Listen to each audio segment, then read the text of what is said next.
In this digitalized world and day and age of fake news and polarized society and biased stakeholders, I would like to put attention to what is called the Mandela effect and how we can apply that to our communications. The Mandela effect is a kind of a mass hypnosis when your mind plays tricks with you, and it refers to a situation which a large mass of people believes that an event has occurred when it did not. Paranormal consultant Fiona Broome defined the name of this phenomenon when she was talking with other people over internet, how she felt and remembered the former South African president Nelson Mandela's death in Robben Island prison in the 1980s. But as we all know, he didn't. He was freed to become the president and passed away not until 2013.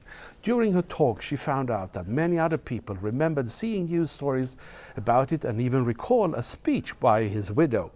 Broome was shocked that so many people could remember the same identical event in detail, despite the fact it never ever took place.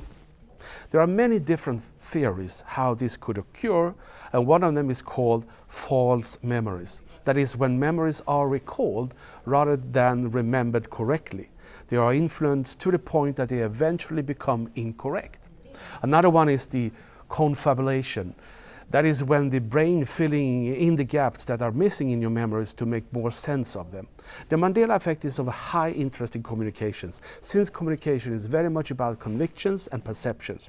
I can clearly notice how the consequences of the Mandela effect is utilized today in the digital arenas, impacting and influencing our communication aim in longer terms, be it if we want a change behavior, a vote in the election, a purchase of our products or services. We have to watch this very carefully.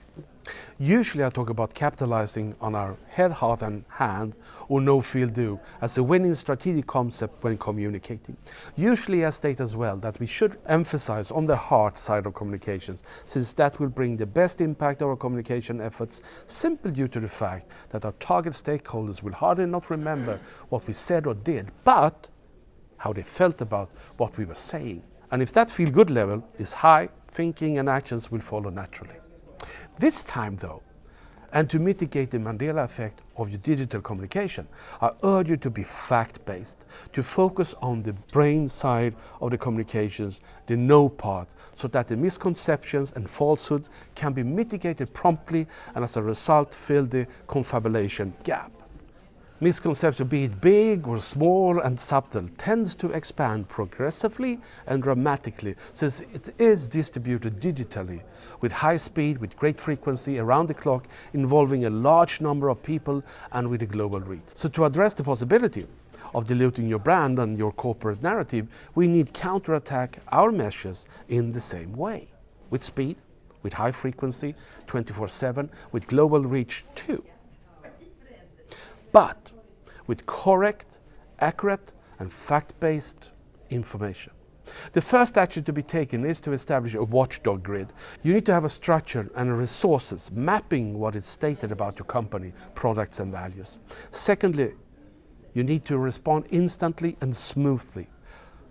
But do not refer or repeat the falsehood. Just focus on your message based on fact. You need to respond to even the slightly mistake and small numbers if they are incorrect. Address your fact-based views aggressively. Thirdly, make sure that you have digital toolbox for dialogue that invites the stakeholder to respond to your fact-based messages in a real-time individual Q&A session if that is needed.